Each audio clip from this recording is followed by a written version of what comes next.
அனைவருக்கும் வணக்கம். முருகனுக்கு உரிய வளர்பிறை சஷ்டிக்கு எப்படி வழிபாடு செய்யணும் அப்படிங்கிறது கேட்டிருந்தீங்க. ரொம்ப எளிமையான வழிபாடு தாங்க வளர்பிறை சஷ்டி வழிபாடு. மாதத்திற்கு ஒரு முறை வரும். அமாவாசைக்கு அடுத்து 6வது திதி தான் நமக்கு சஷ்டி திதி. சஷ்டி திதி முருகனுக்கு அவ்வளோ சிறப்புக்குரியதாக இருக்கும். அவருக்கு சிறப்புக்குரியது பார்த்திங்கன்னா செவ்வாய்க்கிழமை, வெள்ளிக்கிழமை, சஷ்டி, கிருத்திகை, விசாக நட்சத்திரம் இது போன்ற நாட்கள்லாம் அவருக்கு மிக மிக சிறப்புக்குரிய நாள். இந்த நாளன்று நம்ம முருகரை மனதார வழிபாடு செஞ்சோம் அப்படின்னாலே நமக்கு அனைத்து செல்வங்களுமே நமக்கு கிடைக்கும். என்ன நினச்சாலுமே அது நடக்கும். முருகர் நமக்கு நிறைவேற்றி கொடுப்பார். இப்போ வளர்பிறை சஷ்டி பார்த்தீங்கன்னா பொதுவாக குழந்தை பாக்கியம் வேண்டும் நினைப்பவர்கள் அதிகமாக வழிபாடு செய்யும் பக்தர்களாக இருக்கிறாங்க. இப்போ நீங்கள் குழந்தை பாக்கியம் வேண்டும், திருமணம் நடக்கணும், இல்லை உங்களுக்கு எல்லாமே திருமணம் நடந்துருச்சு, குழந்தை பாக்கியம் இருக்குது, அந்த குழந்தைகள் நன்றாக வளரணும், கல்வியில் சிறப்பாக இருக்கணும் அப்படிங்கிறதுக்காக நம்ம வழிபாடு செய்யலாம். இல்லை என் குழந்தைங்க நன்றாக படிக்கிறாங்க அப்படின்னா அவங்கள ஆயுளுக்காகவும் ஆரோக்கியத்திற்காகவும் நம்ம வழிபாடு செய்யலாம். இன்னமும் நம்ம சிறப்பாக வழிபாடு செய்யணும் அப்படின்னா தொழிலுக்காக வழிபாடு செய்யலாம். தொழில் நல்லபடியாக நடக்கணும். இல்லை வேலை தான் பார்க்குறீங்க அப்படின்னா ப்ரொமோஷனுக்காக வழிபாடு செய்யுங்க. உங்களுக்கு 6 மாதத்துக்குள்ளே ப்ரொமோஷன் நிச்சயமாக முருகர் வாங்கி கொடுத்துருவார். ஏன்னா முருகர்கிட்ட ப்ரொமோஷனுக்காக வழிபாடு செய்கிறோம், பண வரவுக்காக வழிபாடு செய்கிறோம் அப்படின்னா 3 to 6 மாதத்துக்குள்ளே அது நிறைவேறுது. அதாவது இது நிறைய பேர் எக்ஸ்பீரியன்ஸ் பண்ணி சொன்னவங்களை வச்சு தான் சொல்கிறேன், அதாவது அனுபவத்தில் இருக்கிறவங்கள வச்சு சொல்கிறேன். 6 மாதத்துக்குள்ளே ஒரு மிராக்கள் முருகர் செய்து கொடுக்குறாரு. அந்த நம்ம தொழில் வளர்ச்சிக்கும் மற்றும் ப்ரொமோஷன்னாலே நமக்கு இன்க்ரிமெண்ட் தானாக கிடைக்கும். ஒரு சேலரி ஒரு அமௌண்ட் நமக்கு எக்ஸ்ட்ரா கொடுப்பாங்க. ஸோ அது நமக்கு நல்ல ஒரு பணவரவு தானே. இப்போ அதற்கு நமக்கு உழைப்பு அங்கே ரொம்ப முக்கியமாக இருக்கணும், உண்மையாக இருக்கணும், நேர்மையாக இருக்கணும். உழைப்புக்கேற்ற ஊதியம் நிச்சயமாக கிடைக்கும். நீங்கள் உழைப்பை கொடுக்காம உங்களுக்கு ப்ரொமோஷன் வேணும், எனக்கு நல்ல போஸ்டிங் வேணும்னு நினச்சா அது கிடைக்காது. நமக்கு அதில் உழைப்பு இருக்கணும். ஆனால் அந்த உழைப்புக்கேற்ற ஊதியம் உங்களுக்கு இல்லை அப்படிங்கிறத அந்த ஃபீல் பண்ணுவீங்க இல்லையா, மனசு கவலைப்படும் இல்லையா, அந்த நேரம் நீங்கள் முருகன்கிட்ட நீங்கள் பிரார்த்தனை பண்ணும்போது உங்களுக்கு டபுள் ப்ரொமோஷனாக உங்களுக்கு முருகரே வாங்கி கொடுப்பாரு. நம்ம என்ன கேட்குறோமோ அதுதான் முருகர் நமக்கு தருவார். நீங்கள் மனசுக்குள்ளேயே ஒரு கவலை இருக்குது அப்படின்னா அதை முருகன்கிட்ட சொல்லி பாருங்கவே அந்த கவலைகள் தீர ஆரம்பிக்கும். ஸோ நம்ம ஷேர் பண்ணுறதுக்கு நமக்கு முருகன் தான் பெஸ்ட்டு. மற்ற யார்கிட்டையும் உங்கள் கவலைகள் சொல்கிறீங்க அப்படின்னா அது பரவிடும். நீங்கள் உங்களுடைய மனக்கவலையும் மன வேதனையும் சொல்ல முடியல அப்படின்னா நீங்கள் இறைவன்கிட்ட பேசுங்க. நிச்சயமாக அது சரி பண்ணி கொடுப்பாரு. அதற்கு சிறப்புக்குரிய நாள் நம்மளுக்கு நினச்சதெல்லாம் நடக்கணும், நம்ம மனக்கவலைகள்லாம் தீரணும் அப்படின்னு சிறப்புக்குரிய நாள் வளர்பிறை சஷ்டி தான். இந்த நாளை நம்ம எப்படி வழிபாடு செய்யணும் அப்படின்னா, வளர்பிறை சஷ்டி என்னைக்கு வருதோ அந்த நாள் காலையில் சீக்கிரமாக நம்ம சூரிய உதயம் ஆரம்பிப்பதற்கு முன்னாடியே நம்ம எழுந்திரிச்சிடணும். குறைஞ்சது 6 மணிக்கு நம்ம எழுந்திரிச்சிட்டு நம்ம குளிச்சுட்டு முருகனுக்கு ஒரு தீபத்தை நம்ம ஏற்றணும். ஏற்றிட்டு ஒரு டம்ளர் பால் வைத்துட்டு சஷ்டி கவசம் பாராயணம் பண்ணணும். கட்டாயமாக பாராயணம் பண்ணணும்.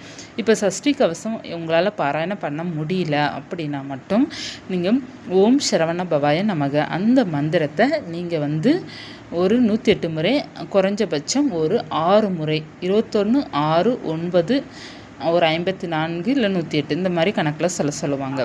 அதில் நீங்கள் குறைந்தது 6 முறையாவது கட்டாயமாக நீங்கள் சொல்லியிருக்க வேண்டும். சொல்லிட்டு நீங்கள் விரதம் இருக்க ஸ்டார்ட் பண்ணிடணும். முருகனுக்கு பால் வச்சுருக்கீங்க இல்லையா, அந்த பால் நெய்வேத்தியமாக இருக்கிற பாலை நீங்கள் பிரசாதமாக எடுத்துக்கலாம். காலையில் 2 இட்லி இந்த மாதிரி சாப்பிட்டுக்கலாம். மதியம் பட்டினியாக இருக்கிறது ரொம்ப நல்லது. ஒரு 11 மணி போல் நீங்கள் எதனோ ஒரு பழங்கள் சாப்பிட்டுக்கலாம். மாதுளம்பழம், ஆப்பிள், 2 வாழைப்பழம் இந்த மாதிரி நீங்கள் சாப்பிட்டுட்டு சாயங்காலம் முருகனுக்கு நெய்வேத்தியம் ஏதாவது சாப்பாடு பண்ணுங்கள். சாதம், பருப்பு இந்த மாதிரி இதாக பண்ணலாம். இல்லைன்னா 6 வகை சாதம் பண்ணலாம். லெமன் சாதம், புளி சாதம், தயிர் சாதம் இந்த மாதிரி பண்ணலாம். இல்லை எதுவுமே பண்ண முடியல, டிஃபன் தான் பண்ண முடியுது அப்படின்னா இட்லி, சாம்பார் இது மாதிரி நீங்கள் வச்சுக்கலாம். வைத்துட்டு சுவாமிக்கு அதை நைவேத்தியம் பண்ணிவிட்டு நீங்கள் சாயங்காலமும் தீபம் 6 தீபம் ஏற்றினா கூட ஏற்றலாம். அப்படி இல்லைன்னா 2 தீபம் அல்லது 1 தீபம், முருகனுக்குன்னு தனியாக ஒரு தீபம் ஏற்றுறீங்க அப்படின்னா ஏற்றிட்டு நீங்கள் சட்கோண கோலம் போட்டு தீபம் ஏற்றுங்க. அதாவது சரவண பவ கோலம் சொல்லுவாங்க இல்லையா, அதாவது சட்கோண கோலம் போட்டுட்டு நீங்கள் ஒரு நடுவில் ஒரு தீபம் ஏற்றி வைத்துட்டு செவ்வரளி பூக்களால் முருகனுக்கு அலங்காரம் செய்து நீங்கள் சஷ்டி கவசம் படிச்சுட்டு பாராயணம் பண்ணிவிட்டு நீங்கள் விரதத்தை நிறைவு செய்கிறீங்க அப்படின்னா எப்படிப்பட்ட வேண்டுதல் இருந்தாலும் நிறைவேறும். இப்போ 1 மாதம் நான் வழிபாடு செஞ்சு என்னுடைய வேண்டுதல் நிறைவேறலாம் அப்படிங்கிறதுலாம் சொல்லக்கூடாது. குறைஞ்சது முருகனுக்கு 6 வளர்பிறை சஷ்டி அல்லது 9 வளர்பிறை சஷ்டி தொடர்ந்து நம்ம வழிபாடு செஞ்சுட்டு தான் நமக்கு அந்த வேண்டுதல் நிறைவேறிருக்கா இல்லையா நம்ம பார்க்கணும். ஒரு முறை ஒரு மாதத்திற்கு ஒரு முறை வரும் வளர்பிறை சஷ்டி. ஒரு மாதம் மட்டும் ஒரு நாள் மட்டும் நான் வழிபாடு செஞ்சேன், முருகன் எனக்கு நிறைவேற்றி வைக்கல, அவர் என்னன்னு கூட கேட்கல அப்படிங்கிற மாதிரின்னு சொல்லவங்களும் இருக்கிறாங்க. ஏன்னா அது தவறு இல்லை, இருந்தாலும் பார்த்தீங்கன்னா ஒரு மாதத்துலேயும் நமக்கு வந்து அது நிறைவேறலை, ஒரு நாள் பூஜை பண்ணியிருப்போம், அது நிறைவேறலை அப்படிங்கிறத நம்ம நினைக்கக்கூடாது இல்லையா. அதற்கு வந்து தகுந்த நாட்கள் வந்து முருகர் எடுத்துப்பார், நம்மளுடைய பக்தியை சோதிப்பார், நம்ம என்ன பண்ணுறோன்னு பார்ப்பார். ஏன்னா இது எனக்கே நடந்த அனுபவம் இருக்குது, இன்னமும் நான் அதை மறக்க மாட்டேன். இதெல்லாம் 4 வருடத்துக்கு முன்னாடியே இதெல்லாம் நடந்தது. வளர்பிறை சஷ்டிக்கு நான் சிறப்பாக பூஜை பண்ணிகிட்டு இருந்தேன், ஒரு வேண்டுதல் நான் வச்சுருந்தேன், அதற்கு எனக்கு ஆப்போசிட்டாக நடந்துருச்சு. எனக்குன்னா ரொம்ப கோவம். நான் 3 வளர்பிறை சஷ்டியோ 4 வளர்பிறை சஷ்டியோ நான் பூஜை பண்ணியிருக்கிறேன். நான் நினச்சதுக்கு அது ஆப்போசிட்டாக நடந்தனால எனக்கு ரொம்ப கோவம் முருகன் மேலே. அது நடக்காமல் இருந்தால் கூட நான் கவலைப்பட்டிருக்க மாட்டேன், எனக்கு அது ஆப்போசிட்டாக நடந்து என்னை ரொம்ப டென்ஷன் ஆக்கி விட்டார். இன்னமும் அது ஞாபகம் இருக்குது, இன்னமும் நினச்சா எனக்கு சிரிப்பு தான் வரும். அடுத்து நான் வளர்பிறை சஷ்டி பூஜை பண்ணவே மாட்டேன், அவ்வளோ ஒரு கோபம் எனக்கு முருகன் மேலே. நான் புரிஞ்சிக்கல, எனக்கு இது வந்து நடந்து ஒரு 4-5 வருஷத்துக்கு மேலே இருக்கும். எனக்கு அவருடைய அருமை எனக்கு அப்போ புரியல, அவர் எனக்கு நல்லதான் பண்ணியிருக்காருங்கிறது எனக்கு அது அன்னைக்கு எனக்கு சத்தியமாக தெரியல. அடுத்து 1.5 வருஷம் கழித்து தான் எனக்கு முருகர் நல்லது பண்ணியிருக்கிறாரு அப்படிங்கிறது எனக்கு 1 வருஷம் to 1.5 வருஷம் கழித்து தான் எனக்கே தெரிய வந்தது. முருகர் நமக்கு எது செஞ்சாலும் அவர் நம்ம நல்லதுக்காக தான் பண்ணுறாரு அப்படின்ட்டு. ஆனால் ஆரம்பத்தில் பார்த்தா எனக்கும் கோபம், நினச்சதுக்கு ஆப்போசிட்டாக நடந்து நிறைய வேதனையை நீ கொடுத்துட்டே முருகா அப்படிங்கிற மாதிரி ஒரு கோவத்தில் வந்து நானும் வளர்பிறை சஷ்டி பூஜை ஸ்டாப் பண்ணவ தான். இப்போ முருகனை பற்றி அவ்வளோ ஒரு பக்தியாக பேசுகிற நானே ஒரு நேரத்தில் வந்து முருகன் மேலே அளவுக்கு அதிகமான கோபத்துடன் இருந்தவ தான் வளர்பிறை சஷ்டி பூஜை ஸ்டாப் பண்ணிட்டேன். நான் வளர்பிறை சஷ்டி பூஜை நல்லா பண்ணுவேன், அதை ஸ்டாப் பண்ணிட்டேன்னா பார்த்துக்கோங்க எந்த அளவுக்கு ஒரு மேலே கோபம் இருக்கும். அது வந்து அறியாமல் நான் பண்ண தவறு அப்படிங்கிறது எனக்கு 1 வருஷம் கழிச்சு தான், 1 to 1.25 வருஷம் இருக்கும், அதுக்கப்புறம் தான் எனக்கு தெரிய வந்தது. அதில் இருந்து பார்த்து அது எனக்கு அவ்வளோ நல்லதில் போய் தான் முடிஞ்சிருந்தது. நான் கேட்ட வேண்டுதல் அது நடந்திருந்தது அப்படின்னா அதில் நான் ரொம்ப சிரமப்பட்டிருந்திருப்பேன், நிறைய கஷ்டப்பட்டிருந்திருப்பேன். நடக்காதனால தான் நான் ரொம்ப நல்லா இருக்கிறேன், ரொம்ப ப்ரெஷர்லேருந்து நான் மீண்டு வந்திருக்கேன் அப்படிங்கிறது முருகன் எனக்கு வந்து செய்த நல்லது அதிகமாக இருக்குது. அது ஃபஸ்ட்டு நான் புரிஞ்சுக்கல பார்த்தீங்களா, அது வந்து எனக்கு ரொம்ப மனவேதனை கொடுத்தது. இப்போ கூட நான் நினச்சி ஒரு நேரம் அதை சிரிப்பேன், ஏன்னா அவர்கிட்ட நான் ரொம்ப சண்டை போடுவேன். அது ஒரு நேரம் நினச்சா சிரிப்பு வரும், ஒரு நேரம் நினச்சா நம்ம இவ்வளோ ஒரு முட்டாள்தனமாக முருகன் மேலே கோவப்பட்டிருக்குமே அப்படிங்கிற மாதிரியும் நினைப்பேன். அது அனைத்துமே பார்த்தீங்கன்னா ஒரு அன்பின் வெளிப்பாடு தான் அப்படிங்கிற மாதிரி எனக்கு தோணும். இருந்தாலும் பார்த்தீங்கன்னா நமக்கு புரியலை, அந்த பக்தியோட அருமை நமக்கு வந்து அந்த நேரம் புரியலை அப்படிங்கிறது நினச்சிக்கிடுவேன். அதனால தான் உங்ககிட்ட நான் பலமுறை சொல்லுவேன், ஒரு பக்தி என்பது நம்ம அண்டர்ஸ்டாண்டிங் பண்ணி வழிபாடு செய்யும்போது முருகர் என்ன செய்கிறாரோ அது செய்யட்டும் அப்படிங்கிற மாதிரி நம்ம மனநிலை போயிடும். அதற்கப்புறம் இப்போ வரை நான் 5 வருஷம் முருகன்கிட்ட எந்த ஒரு வேண்டுதல் வச்சாலும் சரி, அவருக்கு எது சரின்னு படுதோ அதை அவர் எனக்கு நடத்தட்டும், நான் கேட்குறது என்னுடைய கடமை, அவர் நடத்தட்டும், இல்லைன்னா இருக்கட்டும் அப்படிங்கிற மாதிரி இருப்பேன். இப்போ பார்த்தீங்கன்னா ஒரு 2 வருஷமாக ஒரு 1.5 வருஷமாக முருகன்கிட்ட எதுவுமே கேட்குறது கிடையாது. அவர் எனக்கு எது செஞ்சாலும் நல்லதில் தான் பண்ணுறாரு, ஆனால் கொஞ்சம் லேட்டாக ஆனாலும் பரவாயில்ல நல்லது தான் பண்ணுவார் அப்படின்ட்டு முருகன்ட்ட இப்போ வரையும் நான் எதுவுமே வேண்டுதல் வைக்கிறதே இல்லை, நீயே பார்த்துக்கோ அப்படிங்கிற மாதிரி நான் விட்டுட்டேன் முருகன்ட்ட. ஏன்னா அவர் எல்லாம் பார்த்துக்கிறாரு, நான் என்ன எனக்கு நல்லதோ அதுதான் அவர் செய்கிறாரு. ஆனால் நிறைய அதுக்காக எனக்கு வந்து கவலைகள் இல்லை அப்படிங்கிறது இல்லை, எனக்கு பல சோதனை முருகர் கொடுத்துருக்காரு. நான் பலமுறை முருகன் படத்தை பார்த்து நான் அழுதுருக்கிற நாள்லாம் இருந்ததும் அது எல்லாமே எனக்கு நல்லதான். ஒவ்வொரு சோதனைக்கு அப்புறம் எனக்கு மிகப்பெரிய சக்ஸஸ் கொடுப்பார் முருகர். அந்த ஒரு கவலை எனக்கு வருது அப்படின்னா அந்த கவலைக்கு பல காரணங்கள் என்ன அப்படிங்கிறத தெரியப்படுத்திடுவார். அதே போல் வந்து ஒரு கஷ்டத்தை கொடுக்குறாரு அப்படின்னா அந்த கஷ்டத்துலேருந்து அதில் நான் கற்றுக்கிறணும் அப்படிங்கிறதையும் அவர் எனக்கு சொல்லி தந்துடுவார். நிறைய பாடங்கள் எனக்கு முருகர் சொல்லி கொடுத்துருக்காரு. நிறைய பேர்த்த நான் நம்பினவங்களாம் எப்படிப்பட்டவங்கன்னு தெரியப்படுத்தினதும் முருகர் தான். எங்கள் வாழ்க்கையை ரொம்ப அழகாக மாற்றினதும் முருகர் தான். ஆனால் என்னுடைய லைஃப் ஃபுல்லாக முருகன் கையில் தான் இருக்குது அப்படிங்கிறத நான் வந்து மனதார அதை நம்புகிறேன். முருகர் தான் எனக்கு வந்து ஒவ்வொரு நாட்களும் எனக்கு முருகனோட அனுமதியோடு தான் எனக்கு என்னென்ன நடக்குதோ அத்தனையுமே அவரோட அனுமதியோடு தான் நடக்குது. அதுமாதிரி கஷ்டங்கள் வந்தாலும் அவருடைய அனுமதியோடு தான் எனக்கு நடக்குது, சந்தோஷம் மகிழ்ச்சி இருந்தாலும் அவருடைய அன்போடையும் அனுமதியோடு தான் எனக்கு கிடைக்குது அப்படிங்கிறத நான் ஏற்றுக்கொள்வேன். அதே போல் வந்து முருகனுடைய பக்தியில் வந்து நான் பலமுறை அதுக்கப்புறம் உணர்ந்த பிறகு தான் நிறையா எனக்கே தெரிய வந்தது.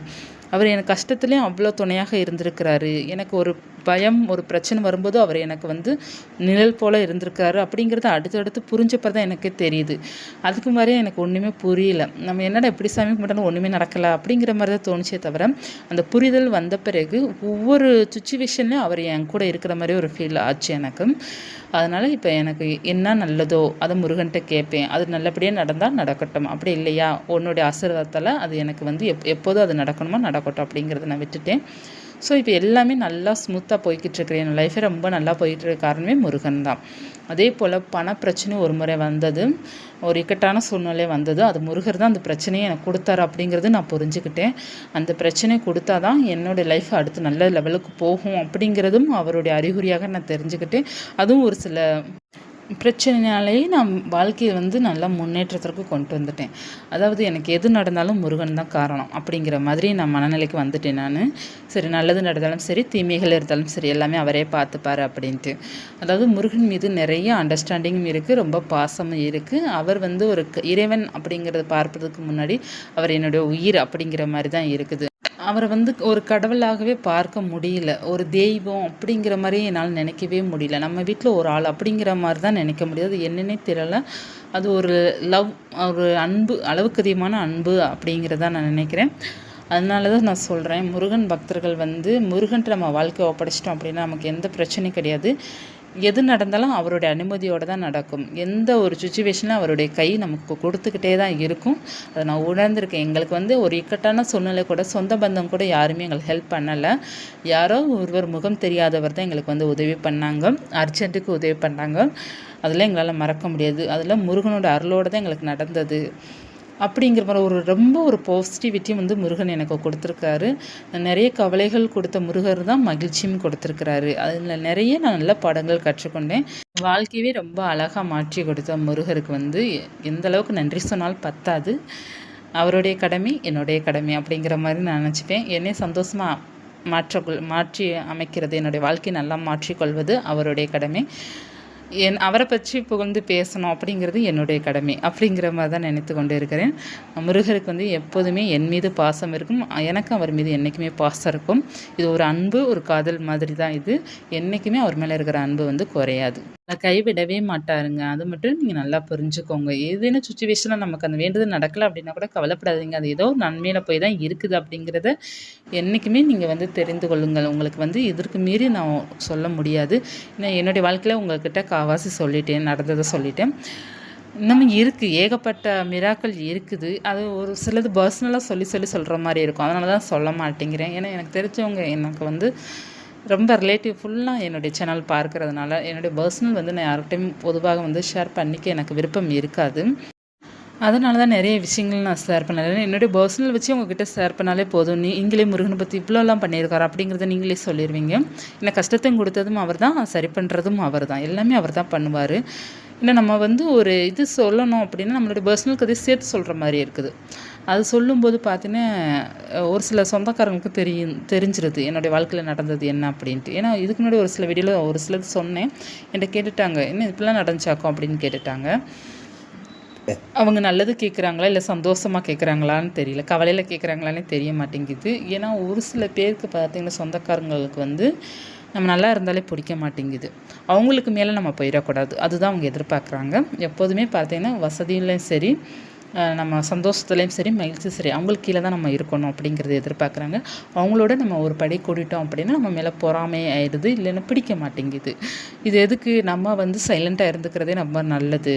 நம்ம வசதியிலையும் சரி, சந்தோஷத்துலேயும் சரி, யார்கிட்டையும் எதுவும் நமக்கு தெரியப்படுத்த வேண்டாம், அப்படியே இருக்கட்டும், நம்ம வந்து எப்பயும் போல் இருக்கிற மாதிரியே இருந்துக்கிடுவோம் அப்படிங்கிற மாதிரியே இப்போ இருந்துக்கிறது. இதுதான். எல்லா சொந்த பந்தமும் நல்லவர்கள் கிடையாது, எல்லா சொந்த பந்தமும் கெட்டவர்களும் கிடையாது.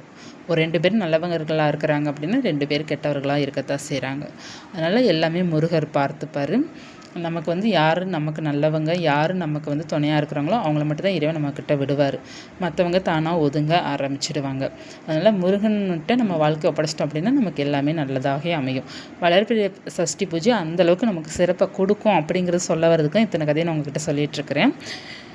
நம்ம வந்து சுவாமிக்கு பார்த்திங்க அப்படின்னா நம்ம நெய்வேத்தியம் பார்த்திங்கன்னா நம்ம பால் பாயாசம் பழங்கள் இந்த மாதிரி மாதுளம்பழம் இந்த மாதிரி வைத்து வழிபாடு செய்யலாம். பூக்கள் வந்து செவ்வரளி பூக்கள், சிவப்பு நிற பூக்களெல்லாம் அலங்காரம் செய்து வழிபாடு செய்யலாம்.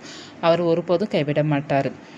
உங்களுக்கு வந்து நான் நிறைய அனுபவத்தை சொன்னாலே போதும், நீங்கள் வந்து கவலை ஒரு துளி கூட பட மாட்டீங்க. ஏன்னா என்னை விட நீங்கள் யாரும் கவலைப்பட்டிருக்க மாட்டீங்க, கண்ணீர் விட்டுருக்க மாட்டீங்க. அந்தளவுக்கு இருக்கும், வேதனைகள் அந்தளவுக்கு இருந்தது. ஆனால் எல்லாமே சரியாக ஆயிடுச்சு. யார் எனக்கு சரி பண்ணது அப்படின்னா முருகன் தான் எனக்கு சரி பண்ணது. முருகன் தான் எனக்கு அவ்வளோ தைரியத்தை கொடுத்து சப்போர்ட் கொடுத்து அவ்வளோ வேதனையை எனக்கு சரி பண்ணி கொடுத்தது முருகன் தான். அதனால நீங்கள் வளர்பிறை சஷ்டி வந்து தைரியமாக பூஜை பண்ணுங்க. முருகர் உங்களை வந்து கைவிட மாட்டார். உடனே சரியாகும் அப்படிங்கிறதும் நினைக்காதீங்க. நமக்கு அதற்கான காலங்கள் நமக்கு எடுக்கும். ஆனால் அவர் சரி பண்ணி கொடுப்பாரு. தைரியமாக இருங்க. இந்த உலகமே உங்களை கைவிட்டாலும் முருகன் உங்களை கைவிட மாட்டார். உங்களுக்கு நெருங்கிய உறவுகள் உங்களை கைவிட்டாலும் முருகர் உங்களை கைவிட மாட்டார். உங்களை வந்து நீங்கள் சிரிச்சா சந்தோஷப்படுற ஒரே ஜீவன் முருகன் மட்டும்தான். மற்ற எல்லாருமே நீங்கள் வந்து மகிழ்ச்சியாக இருந்தால் மோஸ்ட்லி 90% பேர்த்துக்கு பிடிக்காது. நீங்கள் மகிழ்ச்சியாக இருக்கிறீங்க அப்படின்னா உங்கள் பெற்ற தாய்க்கும் இல்லை கணவனா மனைவியா இவங்களுக்கு தான் பிடிக்கும், மற்ற யாருக்குமே பிடிக்காது. அது கூட நிறைய பேர் வந்து கணவன் மனைவி கூட நான் சந்தோஷமாக இருந்தால் என் கணவனுக்கு பிடிக்க மாட்டேங்குது, நான் சந்தோஷமாக இருந்தால் மனைவிக்கு பிடிக்க மாட்டேங்குது அப்படிங்கிற மாதிரி சொல்கிறவங்களும் இருக்கிறாங்க. அதனால் வந்து நீங்கள் சந்தோஷமாக இருந்தாலும் சரி, கவலையாக இருந்தாலும் சரி, கடவுளுக்கு மட்டும்தான் அது வலிக்கும், மற்ற யாருக்குமே அது வலிக்க போகிறது கிடையாது. அதனால் வந்து உங்களுடைய அன்பை வந்து முருகன்கிட்டே காமிங்க. அவர்கிட்ட ஏதேனும் கஷ்டம் இருந்தால் மனசு விட்டு பேசுங்க. மற்றவர்கிட்ட யார்ட்டையுமே ஷேர் பண்ணாதீங்க. இல்லை ஷேர் பண்ணால் உங்களுக்கு பிரச்சனை வர்ற மாதிரி இருக்குன்னா சுத்தமாக ஷேர் பண்ணாதீங்க. இல்லை மனசுக்குள்ளே வச்சு கொஞ்சம் ஷேர் பண்ணணும் அப்படிங்கிற தோணுச்சு அப்படின்னா ஃப்ரெண்டுகிட்ட யார்ட்டாவது நீங்கள் ஷேர் பண்ணிக்கோங்க. சொந்தக்காரன் பந்தக்காரன்ட்டெலாம் நீங்கள் ஷேர் பண்ணாதீங்க. அது உங்களுக்கு என்னைக்கு இருந்தாலும் அது பிரச்சனையில் போய் தான் முடியும். அதனால் எப்போதுமே ரிலாக்ஸாக ஹாப்பியாக இருங்க. முருகர் எல்லாமே பார்த்துப்பார். வளர்பிறை சஷ்டி மட்டும் நீங்கள் மிஸ் பண்ணிடாதீங்க. மாதம் ஒரு முறை வளர்பிறை சஷ்டி வரும். சிறப்பாக பூஜை பண்ணுங்கள். என்னுடைய சோகமான வாழ்க்கை, என்னுடைய கவலையான வாழ்க்கையை முருகர் மாற்றி கொடுத்தவருக்கு உங்கள் வாழ்க்கையை மாற்றி கொடுப்பார், கட்டாயமாக கொடுப்பார். அதனால் எல்லாமே நமக்கு நல்லபடியாக மாறும். நம்பிக்கையுடன் இருங்க. எல்லாமே முருகர் சரி செய்து கொடுப்பார். இந்த பதிவு உங்களுக்கு பயனுள்ளதாக இருக்கும்னு நினைக்கிறேன். நன்றி.